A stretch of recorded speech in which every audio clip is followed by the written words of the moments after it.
Hi guys, ಇದು ನನ್ನ ವ್ಲಾಗ್ನ ಫಸ್ಟ್ ಕುಕಿಂಗ್ ರೆಸಿಪಿ. ನಮ್ಮ ಜೀವನದಲ್ಲಿ ನಡೆಯೋ ಪ್ರತಿಯೊಂದು ವಿಷಯನೂ ಸೋಷಿಯಲ್ ಮೀಡ್ಯಾದಲ್ಲಿ ಪೋಸ್ಟ್ ಮಾಡೋದ್ರಲ್ಲಿ ನನಗೆ ಇಂಟ್ರೆಸ್ಟ್ ಇಲ್ಲ. ಆದರೂ ಇವತ್ತು ಕೂತ್ಕೊಂಡು ಯೋಚನೆ ಮಾಡ್ತಿದ್ದಾಗ ನನ್ನ ತಲೆಗೆ ಒಂದು ಥಾಟ್ ಬಂತು.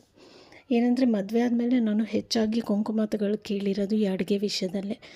ಸೊ ಈ ಅಡುಗೆ ವಿಷಯದಲ್ಲೇ ನಿಮ್ಮಿಂದ ಮೆಚ್ಚುಗೆ ಪಡಿಬೇಕು ಅನ್ನೋ ಒಂದು ಉದ್ದೇಶದಿಂದ ಈ ವ್ಲಾಗ್ ಮಾಡ್ತಾಯಿದ್ದೀನಿ. ನೀವು ಖಂಡಿತ ನನಗೆ ಸಪೋರ್ಟ್ ಮಾಡೇ ಮಾಡ್ತೀರೋ ಅನ್ನೋ ನಂಬಿಕೆ ನನಗಿದೆ. So let's start. ಮೊದಲಿಗೆ ನಾನು ಈರುಳ್ಳಿ ಕಟ್ ಮಾಡಿಟ್ಕೊಂಡಿದ್ದೀನಿ. ಒಂದು 7ರಿಂದ 8 ಬೆಳ್ಳುಳ್ಳಿ ಸುಲ್ಕೊಂಡು, ಕ್ಯಾಬೇಜ್, ಕ್ಯಾರೆಟ್, ಬೀನ್ಸ್ ಎಲ್ಲನೂ ಕಟ್ ಮಾಡಿಟ್ಕೊಂಡಿದ್ದೀನಿ. ಸೊ ಬಾಣಲಿಗೆ ಎಣ್ಣೆ ಹಾಕ್ಕೊಂಡಿದ್ದೀನಿ. ಆಯಿಲ್ ಹೀಟ್ ಆದಮೇಲೆ ನಾವು ಕಟ್ ಮಾಡಿಟ್ಕೊಂಡಿರುವ ಗಾರ್ಲಿಕ್, ಶುಂಠಿ ಮತ್ತು ಈರುಳ್ಳಿ ಸೇರಿಸಿ ಫ್ರೈ ಮಾಡ್ಕೊಳ್ಳೋಣ. ಇದು ಫ್ರೈ ಆಗ್ತಿದ್ದಂಗೆ ನಾವು ಕಟ್ ಮಾಡಿಟ್ಕೊಂಡಿದ್ದಂಥ ತರಕಾರಿಗಳನ್ನ ಸೇರಿಸ್ಕೊಳ್ಳೋಣ. ಕ್ಯಾರೆಟ್, ಬೀನ್ಸ್, ಕ್ಯಾಬೇಜ್,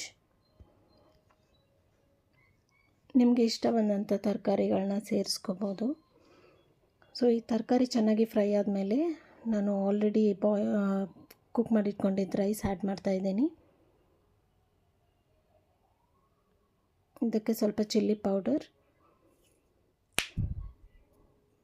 ಮತ್ತು ಸೋಯಾ ಸಾಸ್ ಹಾಕಿ ಮಿಕ್ಸ್ ಮಾಡ್ಕೊತಾ ಇದ್ದೀನಿ. ಕೊನೆಗೆ ರುಚಿಗೆ ತಕ್ಕಷ್ಟು ಉಪ್ಪನ್ನು ಸೇರಿಸ್ಕೊಳ್ಳಿ.